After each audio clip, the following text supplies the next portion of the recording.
ఎంత మేధావులైనా ఒక్కోసారి పవర్టెడ్ గా ఆలోచిస్తారేమో. అసలు మేధావు అనే వాళ్ళంతా అలానే ఆలోచించాలేమో, లేదంటే వాళ్ళకి అసలు గుర్తింపు రాదని భయపడతారేమో.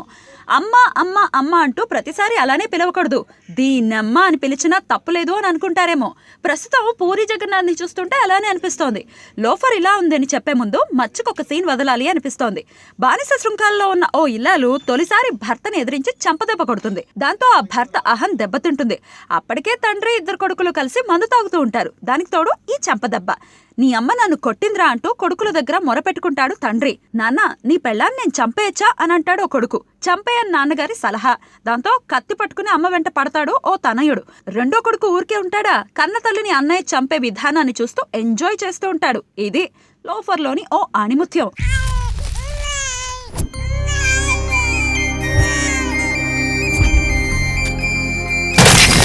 నా కొడుకులు నాకు ఇచ్చాయి.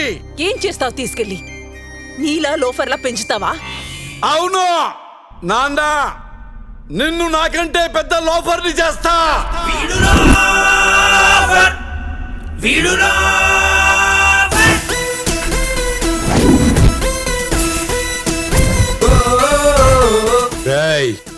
నేను పుట్టిందే నొక్కేయడానికి, మధ్యలో ఆపితే తొక్కేస్తా. ఇప్పుడు కథలోకి వెళ్దాం. సింపుల్ గా చెప్పాలంటే రాజాని వాళ్ళ నాన్న ఓ లోఫర్లా పెంచుతాడు.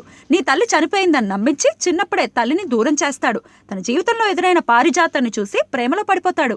దిశ ఎవరో కాదు, తన మేనమావ కూతురే అని తెలుస్తుంది. అంతేకాదు, తన తల్లి బతికే ఉందని అర్థమవుతుంది.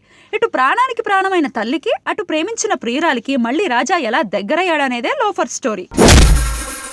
నీకు అమ్మ లేదు నాన్న, అమ్మ జాండీస్ తో చచ్చిపోయింది నాన్న. జాండీస్ వచ్చి చిన్నప్పుడే నా కొడుకు చనిపోయాడు. 4 రోజుల క్రితం మా నాన్న జాండీస్ వచ్చిపోయాడు. మంచి మానవత్వం, జాలి, దయ, కరుణ ఇవేవి లేవు. 9 మాసాలు మోసి కన్న బిడ్డ తల్లి కంటే ముందే చనిపోతే ఆ తల్లి పడే బాధని ఎలా కొలుస్తారు ఎవరికి తెలుసు? ఆ దేవుడు కూడా తెలియదు. అలాగేమైనా పుట్టారా చచ్చారా తెలుసుకోవడానికి.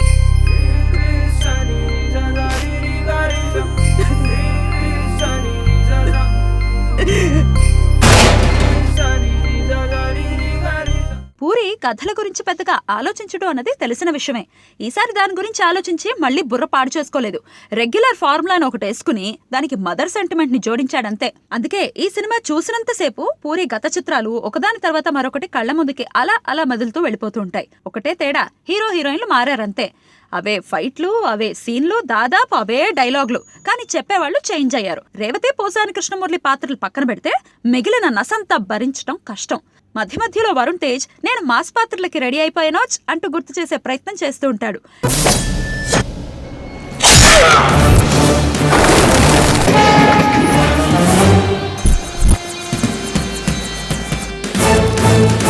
మా అమ్మని గుడిసెలో వదిలేశారేంటి?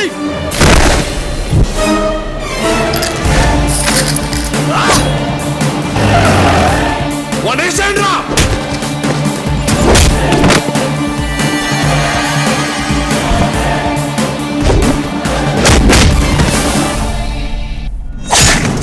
వీడు పేగు తెగితే ఇక్కడ నా పేగు ఏడుస్తుందిరా. వీడు నా బిడ్డే.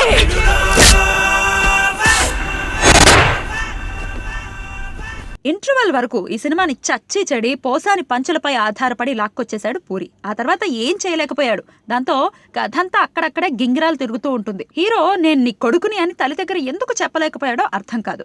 ఒకవేళ చెప్పేస్తే కథకి అక్కడే శుభంకాడు వేయాల్సి వస్తుందని పూరి భయపడ్డాడేమో. హీరోయిన్ పాత్ర కూడా అంతే. సెకండ్ హాఫ్ లో ఆమె పాటలకు ముందు మాత్రమే వస్తూ ఉంటుంది. ఇంటర్వెల్ తర్వాత గంట కథ నడపడం పూరి వల్ల కాలేదు. అందుకే బ్రహ్మానందం ఆలీ పాత్రల్ని కావాలని ఇరికించాడు. క్లైమాక్స్ కూడా రొటీన్ వ్యవహారమే. హింస మితిమీరిపోయింది. పూరి స్టైల్ కి కథకి తెరపై చూపించిన సెంటిమెంట్ కి అసలు పొంతనే కుదరలేదు. వరుణ్ చూడ్డానికి బాగున్నాడు, తనకు తగిన పాత్ర దొరికింది, ఎత్తును బాగా ఉపయోగించుకుంటూ ఫైట్లు చేశాడు. ఎమోషన్ సీన్స్ లోనూ ఓకే. దిశా పటాని గురించి చెప్పుకోవడానికి ఏమీ లేదు. రేవతి తల్లి పాత్రలో మెప్పించింది. పూరి సినిమా కదా, ఏదో అద్భుతాలు సృష్టించాడన్న ఆశతో పాటు జేబులో జెండు బాంబు కూడా పెట్టుకుని వెళ్తే ఇంకా బాగుంటుంది.